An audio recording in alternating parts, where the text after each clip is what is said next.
consequences to this. Let's turn now to two experts on this. CNN legal analyst Norm Eisen, a former White House ethics czar who was once responsible, by the way, for enforcing rules about records, and also CNN presidential historian Tim Naftali, the former director of the Nixon Presidential Library.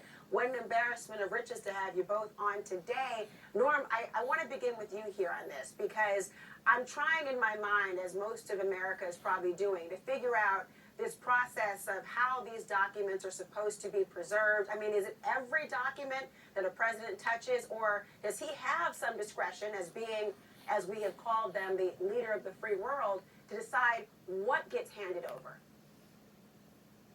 Laura, thanks for having me. He's the leader of the free world, but he's not the leader of free shredding. Every scrap of paper has to be preserved. That was what I met with incoming President Obama and incoming Vice President Joe Biden. That was what I explained to them about the law. And that's why we know that White House staff would sometimes run around trying to piece together the scraps that were torn. Obviously, we now learn that some things were beyond redemption. We know why that extremely strong water pressure was needed, Laura, to flush away the evidence. So there's a saying in Washington, often the cover-up is worse than the crime, and we need to see where it goes, but it looks awfully suspicious. It does. I often can't sometimes believe the things we actually have to report, and the thought that the truth is stranger than fiction. But then again, I'm talking to a man now, Tim Naftali. You know full well that the so-called plumbers of the world had a role in, well, Nixon's own experience, right, when it comes down to evaluating what he did or did not do in these instances. And I wonder, from your perspective, give us a little bit of the history here, because really until Nixon, as you know, the idea of presidents being able to take their documents, their mementos, whatever their records were, that was pretty standard practice at that point. It was, yes. I think Donald Trump has certainly given a new meaning to the term White House plumbers, and it certainly has a new significance for him. Remember, in the Nixon case, the plumbers were supposed to prevent leaks. In Trump's case, they were supposed to help get rid of documents, I suppose. Once again, this is a presidential norm. Our first president, George Washington, decided that his records belonged to him. And so from George Washington until Richard Nixon, presidents owned their documents. They could sell them, they could destroy them. Presidential families often sold presidential documents after a term had ended. So there was really no control over presidential records. That changes because of Watergate, because of plumbers, Nixon plumbers.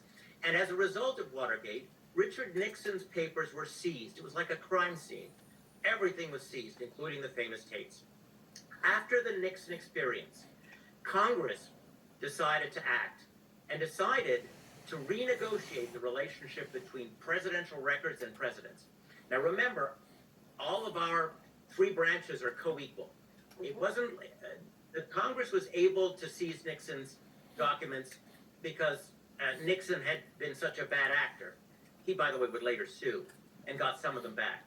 But on that point, Tim, Congress realized, of course, the transparency notion, the idea of wanting the American people to be able to see documents, and also the idea of potential criminality involved here. And I appreciate the history because it gives us the context we need on this as to why the norm was changed. And let me go back to Norm, the norm in this conversation, other than the norms that are often broken here. But let me ask you, first of all, it's one thing to have it changed, but we're talking about some things reportedly as top secret documents.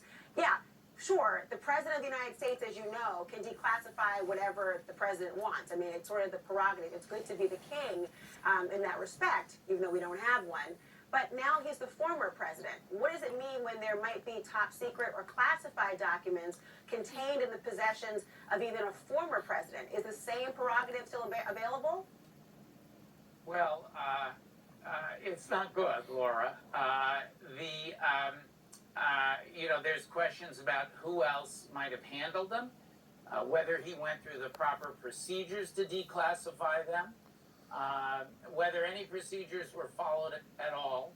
I think in terms of the president's criminal liability, and you know this well, as a former prosecutor, because of his classification authority, the case for prosecuting him, possibly, as the January 6th committee looks at criminal referrals, DOJ and inspectors general are looking at this. The case on the classified documents has some complexities because of the declassification authority. It is also a crime to destroy government documents, seldom prosecuted. But Laura, the most important question here, I think, is, was the president destroying, shredding, flushing, taking away documents because they incriminated him? That gets us into something that is investigated and prosecuted all the time: obstruction. And, you know, And, we well, and have also months on to that go. point, though, on that point, you're right, Norm, but on that point, I want to give you the last word here, Tim, on this, because on that point, talking about destruction, I can't help but draw the analogy from, well, 18 and a half minutes and gaps gone from Nixon tapes and what we're seeing here. I mean, obviously it comes down to what's willful or not, but are we going to expect sort of the Rosemary lean and stretch conversation again as to how there may have been gaps? The big difference here is, whereas in the case of Nixon, the shredding was generally done by his lieutenants, and the 18.5-minute gap is an exception, perhaps. I suspect someone did it, but not Nixon. In Trump's case, it was him. And that's what's different. The systemic destruction, and we've been hearing about this not just from Maggie's book, we've been hearing about this for years. The systemic destruction came from the top, which means the president himself had nothing but contempt for the idea of record keeping, which means he had nothing but contempt for accountability and transparency. That's why we keep records. We don't keep records to allow people like me to write books. That's good. We keep records so that the public knows exactly what their president did, and the presidents themselves feel a little bit of restraint because they know someday they will be judged in the court of history if they abuse power. And yet you both wrote excellent books, Norm Eisen and Tim Naftali. So nice to hear from you both. Thank you. Thank you, Laura.